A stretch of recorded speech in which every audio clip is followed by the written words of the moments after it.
초양극화 시대, 중산층의 몰락과 사라지는 희망. 현대사회는 부의 쏠림과 기회의 격차가 극에 달한 초양극화의 시대로 접어들었다. 전 세계적으로 상위 1% 부자들의 부는 폭발적으로 불어나는 반면 보통 사람들의 삶은 갈수록 팍팍해지고 있다. 최근 보고에 따르면 2024년 한 해에만 전 세계 억만장자들의 자산이 2조 달러 증가하여 하루 평균 57억 달러씩 불어난 것으로 드러났다. 억만장자의 재산 증식 속도가 전년보다 3배나 빨라진 이면에는 우리 경제 시스템이 애초부터 부유한 엘리트에게 유리하게 짜여 있다는 구조적 문제가 있다. 실제로 한 국제 구호단체 관계자는 현재의 경제 시스템은 부유한 소수를 더욱 부자로 만들도록 설계된 반면 그 대가는 평범한 사람들이 치르고 있다고 지적한다. 그 결과 전 세계 부의 불평등 격차는 거대한 심연으로 벌어지고 있으며 부자들은 더 부유해지는 동안 세계의 인구의 44%에 달하는 36억 명은 여전히 하루 6.85달러 미만으로 살아간다. 이렇게 부와 빈곤의 격차가 심화되는 현실 속에서 특히 한국 사회의 양극화는 전 방위적으로 악화되어 중산층마저 무너지고 있다. 부동산, 일자리 와 소득, 디지털 접근성 등 삶의 모든 영역에서 벌어지는 격차는 평범한 시민들의 일상을 파괴하며 이제는 희망조차 사라진 암울한 사회를 만들어내고 있다.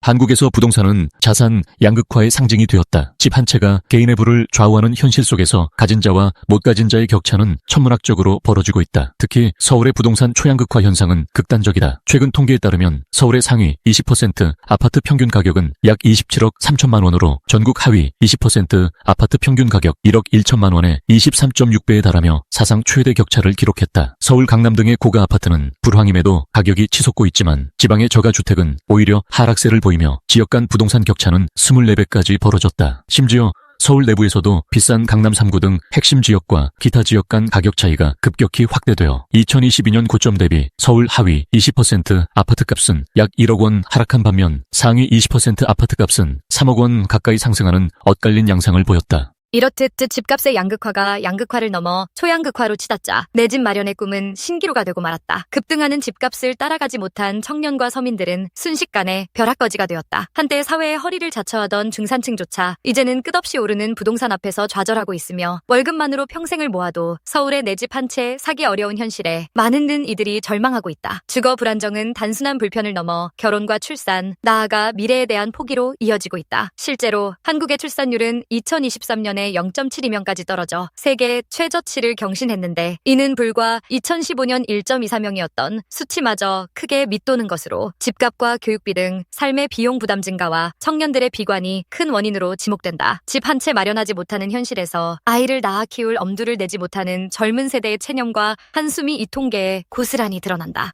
양극화의 충격은 일자리와 소득 격차에서도 적나라하게 드러난다. 한때 열심히 일하면 누구나 중산층이 될 수 있다는 계층 상승 신화는 산산조각 난 지 오래다. 이제 대기업 정규직 등 극소수의 안정된 일자리를 얻은 사람들과 그렇지 못해 불안정한 고용과 낮은 임금을 견뎌야 하는 대다수 사이에 넘을 수 없는 벽이 생겼다. 통계에 따르면 한국의 전체 임금 노동자 중 37%가 비정규직으로 800만 명이 넘는 노동자가 계약직 시간제 등 불안한 지위에 놓여 있다. 문제는 임시직이 줄어들기는커녕 지속적으로 늘었고 정규직과 비정규직 간 임금 격차가 계속 커져 2023년에는 월 평균 167만 원 차이로 역대 최대를 기록했다. 정규직 평균 월급이 약 362만 원일 때 비정규직은 196만 원 수준에 불과한 현실은 같은 노동을 해도 신분에 따라 소득이 2배 가까이 차이 나는 부조리를 보여준다. 정부와 기업의 노력에도 불구하고 이러한 고용 양극화 추세는 2017년 이후 매년 심화되고 있어 구조적인 문제임을 시사한다. 특히 청년 세대의 좌절이 크다. 대학을 나와도 정규직 일자리를 얻기 힘들고 운 좋게 취업해도 계약직이나 파견직인 경우가 다반사다. 20대 취업자의 절반 가까이가 비정규직이라는 통계가 나올 정도로 젊은 층의 고용 불안정은 일상이 되었다. 게다가 청년 실업률은 높은데도 기업들은 경력직만 선호하고 좋은 일자리는 줄어드니 취준생들의 취업 포기는 늘어만 간다. 이런 악순환 속에서 한국 청년들 은 연애, 결혼, 출산은커녕 인간관계와 내 집 마련, 희망마저 여러 가지를 포기하는 NPO 세대로 불린다. NPO 세대란 어려운 사회 현실 때문에 한 가지 삶의 요소를 포기해야 하는 세대를 뜻하며 처음에는 연애, 결혼, 출산 3가지를 포기한 3포 세대로 시작해 점차 포기의 목록이 늘어나 이젠 모든 걸 포기해야 하는 지경을 의미한다.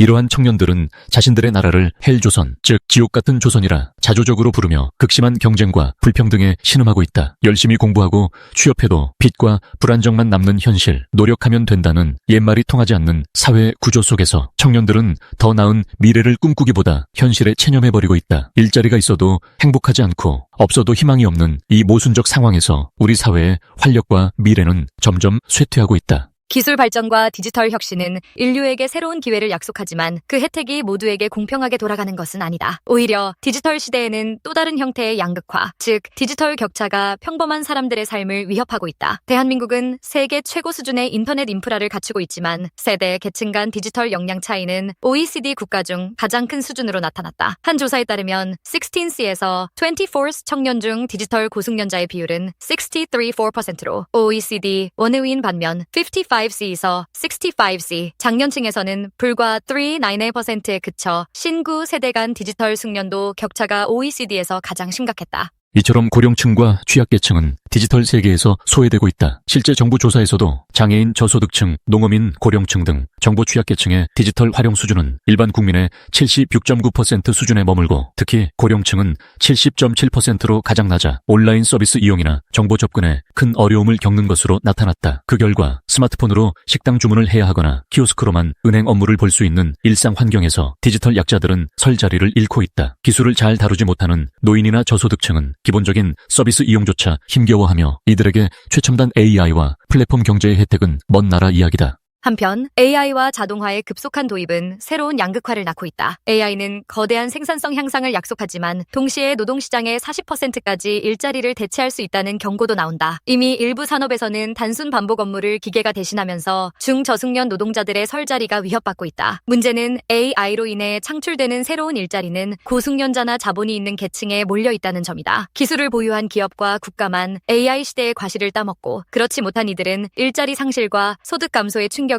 고스란히 받는다. 이는 국가 간에도 부익부 빈익빈을 심화시켜 기술 강국과 그렇지 못한 나라 사이의 격차도 벌어지고 있다. AI 시대에 디지털 플랫폼 역시 부의 편중을 강화하고 있다. 거대 IT 기업과 플랫폼 기업들은 막대한 데이터를 독점하며 시장을 지배하지만 거기서 파생되는 이익은 소수에게만 집중된다. 예컨대 승차 공유나 배달 앱 등 플랫폼 노동에 종사하는 이들은 장시간 노동과 불안정한 수입에 시달리는데 정작 플랫폼을 소유한 기업은 엄청난 가치를 축적하고 있다. 또한 유튜브나 SNS 같은 디지털 콘텐츠 시장에서도 상위 5% 크리에이터가 대부분의 수익을 가져가고 대다수는 파이 한 조각 얻기 힘든 구조다. 이처럼 디지털 경제에서도 양극화의 법칙은 관철되고 있으며 기술과 자본을 가진 쪽만 더 부유해지고 나머지는 주변부로 밀려나는 현실이 지속되고 있다. 이 과정에서 평범한 사람들의 박탈감과 소외감은 더욱 커져간다. 하루가 다르게 진화하는 AI 기술을 따라잡지 못하는 이들은 미래에 대한 불안 속에 살아간다. 새로운 기술을 배울 여력도 없이 생계에 매달리는 노동자나 디지털 문맹에 가까운 고령층에게 첨단 기술 사회는 이미 자신들을 버려두고 앞서 나가는 냉혹한 세계처럼 느껴진다. 혁신이라는 미명하에 진행되는 변화가 결국 일부만을 위한 것이라면 나머지 다수에게 남는 것은 좌절과 상실감뿐이다.